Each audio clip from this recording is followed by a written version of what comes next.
These fake HOA cops held a knife to my pregnant wife, and for a split second, the world stopped moving. I stepped out onto my porch, expecting a normal afternoon. Maybe my wife watering her flowers, maybe her humming softly the way she always did when the baby kicked. Instead, I saw a large man in a black vest labeled HOA cop, gripping her arm with one hand and pressing a knife under her jaw with the other. My wife, 7 months pregnant, terrified, frozen, struggled to breathe through her tears as another fake officer stood a few feet back, watching like this was all standard procedure. They weren't here about landscaping. They weren't here about some HOA violation.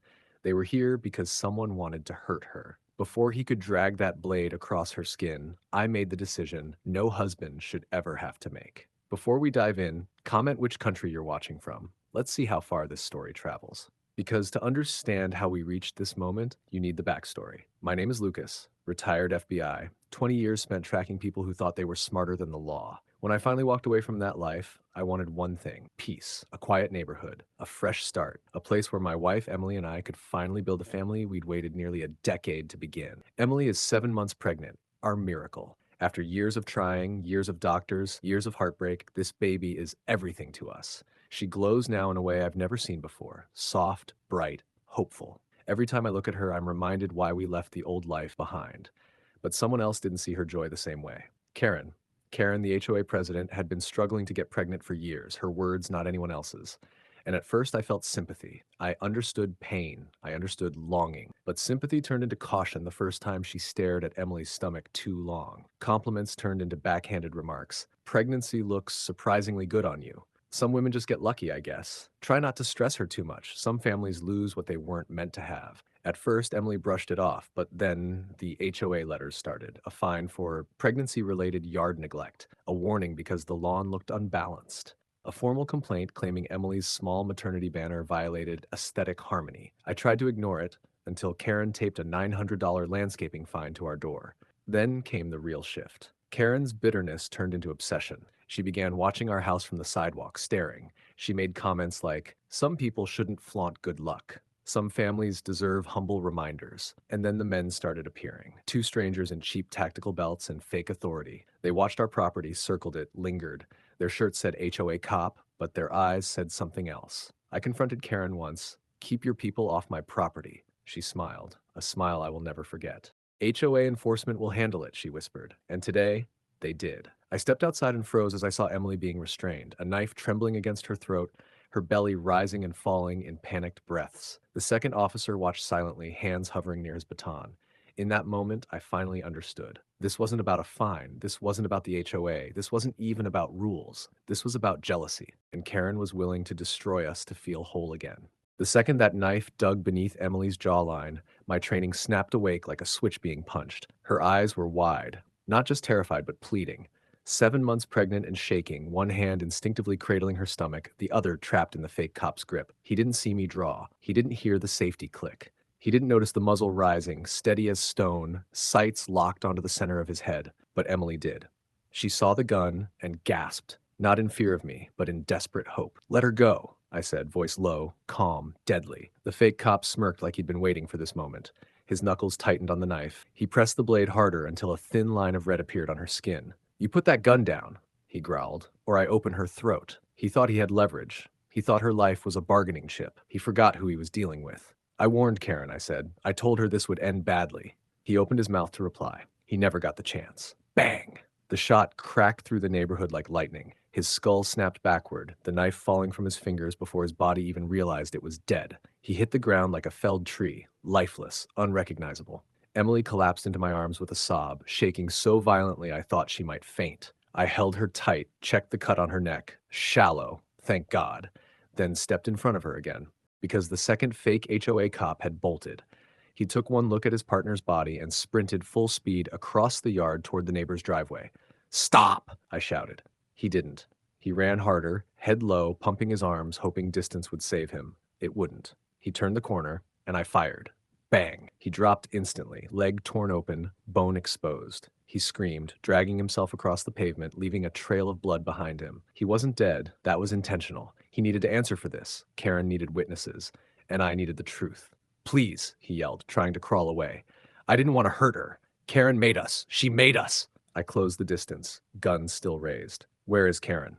He pointed toward her house, trembling. She said to scare her. She said she wanted to see her cry. His voice cracked into sobs. Emily, still holding her belly, whispered behind me, Lucas, please, call the police. I already had my phone in my hand. I dialed 911. This is Lucas Hale, I said, voice steady. Two armed men impersonating law enforcement attacked my pregnant wife. One is down, the other is wounded. Send real officers and an ambulance. Is your wife safe? The dispatcher asked. I looked back at Emily, pale, shaking, but alive. She is now. Sirens weren't even audible yet, but neighbors were already gathering on lawns, whispering, pointing, recording. The wounded fake cop lay bleeding, begging, staring at me like I was death itself, and maybe for him I was. Because this was no longer an HOA incident. This was attempted murder. And Karen had just started a war she couldn't win. If you're enjoying this HOA story so far, like and subscribe because the story is only going to get better. Police sirens flooded the neighborhood within minutes. Louder, sharper, more urgent than anything this street had ever heard. Red and blue flashes washed over every house as officers poured out, weapons drawn, shouting commands the way real professionals do. The wounded fake cop froze the second they arrived. Hands up, crying. Blood all over the pavement.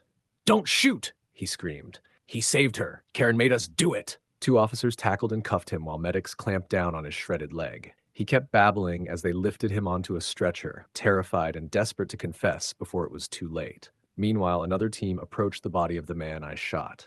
They saw the head wound. They saw the knife inches from where Emily had stood. They saw the blood trail on her neck. Dispatch, confirm DOA, one officer said, checking his pulse out of protocol. He's gone, another replied.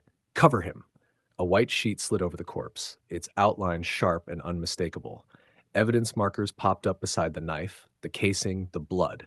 Forensics arrived moments later, documenting everything in a quiet, methodical rhythm. A detective approached me, eyes sharp but controlled. Sir, you fired the shots? Yes. Do you have a permit for that weapon? I reached slowly into my pocket and handed him my retired agent credentials, FBI identification, weapons clearance, and concealed carry authorization. His eyebrows lifted. Your bureau? 20 years, I said. And I acted in defense of my pregnant wife. He studied the ID, then nodded. Not politely, but respectfully. That explains the aim. Before he could say anything else, shouting erupted down the street. Karen. She came running barefoot toward us, hair tangled, mascara streaking in wet lines. The moment she saw the sheet-covered body, she staggered backward and burst into hysterical sobs.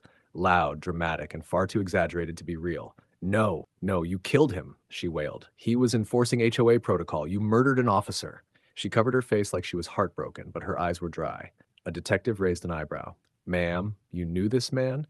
Karen gasped like a bad actress. Of course I did. He was one of our top enforcers. This psychopath shot him. I didn't shout. I didn't argue. I just held up my phone. Detective, I said. My Ring camera caught everything. He took the phone. The second the footage played, the knife against Emily's throat, her terrified gasps, the fake cop threatening to cut her, every officer stiffened. Karen's face drained. That's edited, she screamed. He's manipulating it. The detective ignored her. Ma'am, step over here. Karen backed up like a cornered animal. No, you don't understand. She doesn't deserve that baby. It's not fair. Every officer froze. She'd confessed without realizing it. And then the final nail hit. An officer jogged over from a patrol car. Detective, the surviving suspect is talking. He says Karen hired them, paid cash, gave orders, and told them to make her bleed. Karen screamed. The detective didn't. He nodded once and turned to her. Karen Mitchell, you are under arrest for conspiracy to commit murder, solicitation of violence, and attempted homicide of a pregnant woman. She fought like a wild animal, kicking, screaming, begging as they dragged her toward the cruiser. You can't do this. I run this neighborhood. No, the detective said coldly. You terrorized it. Karen finally stopped screaming. Reality hit her harder than any handcuffs ever could. She looked around and realized no one was defending her. Not neighbors, not the officers, not even the wounded fake cop who immediately turned on her the moment he had the chance. His statement, combined with my Ring footage, sealed everything. Within 48 hours, prosecutors charged her with attempted murder of a pregnant woman, conspiracy, and hiring armed imposters. She didn't walk free again. Karen received life in prison. The surviving fake HOA cop took a plea deal and still got 30 years. As Emily rested against me, breathing steadily, I knew one thing for certain. If you threaten my family, you don't just face me. You face justice, and justice never misses. What do you think, folks? Did I do the right thing by shooting the HOA cop, or did I overreact? What would you have done if a fake HOA cop held a knife at your pregnant wife? I would love to know. The end.